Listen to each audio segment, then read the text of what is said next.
Yeah, we're in a shifting market. Homes on an acre or more are in a shifting market just like the rest of the Austin real estate market. But where are we now?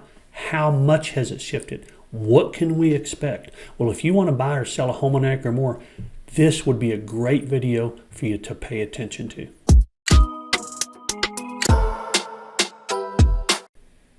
So when we're shifting from a very hot market to a more normal market, one of the first things you see is increased inventory. And July was no exception. I think actually when August stats come out, you'll see even a more dramatic increase. But from July to July, 21 to 22, we saw an 11.38% increase in the number of listings put on the market in July of 22 compared to 21.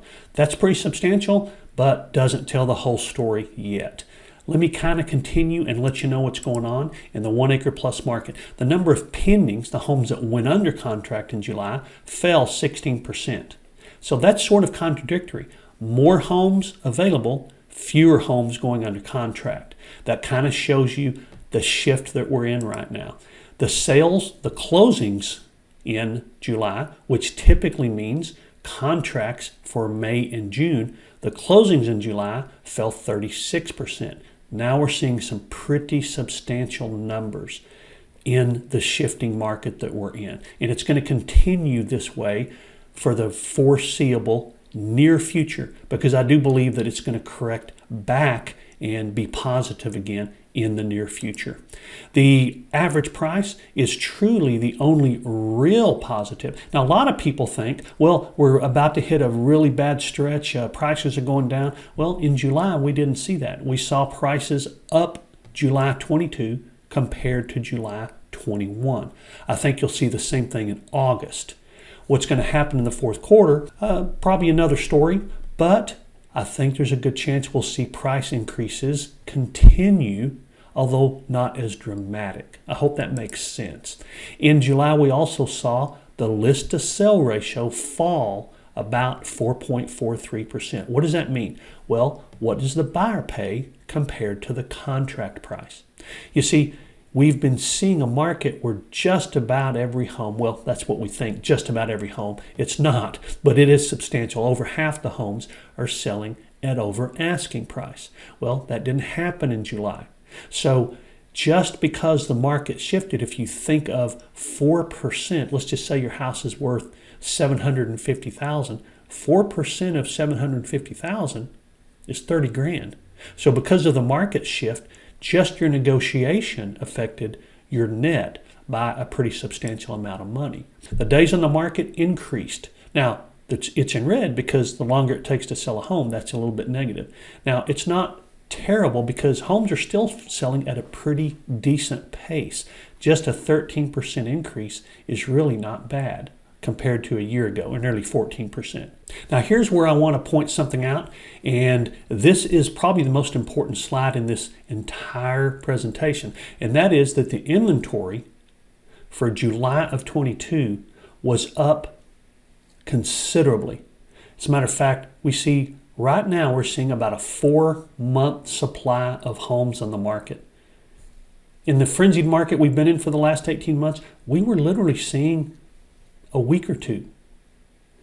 Keep in mind, this is not the end of everything. A 4-month supply of homes is still, believe it or not, a seller's market, even though we're going to see a little bit more leverage from the buyer perspective. They've got a few more choices.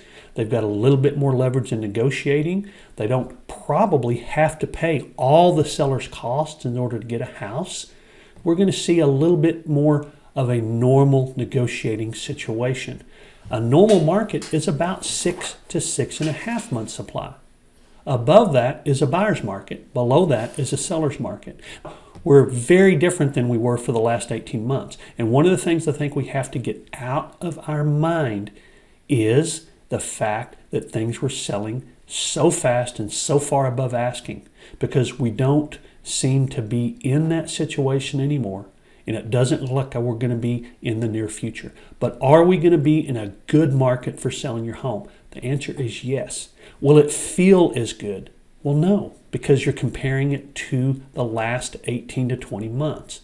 However, 4-month supply is still a very strong market. And you set aside the last 18 to 20 months, and if we discussed being in a market with a 4-month supply, most sellers would be very happy with that. The bottom line is that we're in a good market. It's just not good compared to what you saw for the last 18 to 20 months. I hope that makes sense. Here's another stat that shows exactly what's going on. Over asking, homes that sold over the asking price fell 18% in July. Now remember, those are homes that went under contract in May and June and closed in July. I think in August you're going to see, in September you're going to see that decrease even more. Fewer and fewer homes are going to sell over asking compared to what happened in the spring.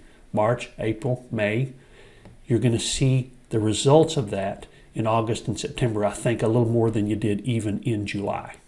So the moral is very simple. We're not in a bad market. We're not in a frenzied, crazy, incredible market we've been in, which was so incredible for home sellers in the 1 acre plus market and the rest of the market as well. But we're in a strong market. It's still, believe it or not, a seller's market, but one where buyers will have a few more choices. They'll have a little bit more leverage in negotiating. So the contract process, the negotiating process will be more back to normal. Just think of 16, 17, 18, 2019, even early into 2020.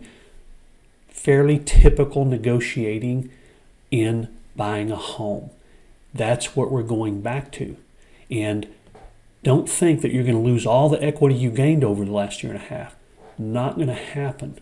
We saw so much equity gain in the last year and a half that you could take, I'm just going to throw out a number, you could take $100,000 less than you really had thought you would need to, and you're still going to make a very good gain on the last 18 to 20 month run up in equity.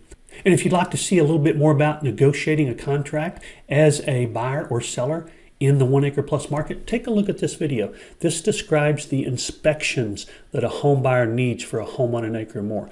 A lot of them are a surprise to agents and buyers. So take a look, and I hope to see you on that video.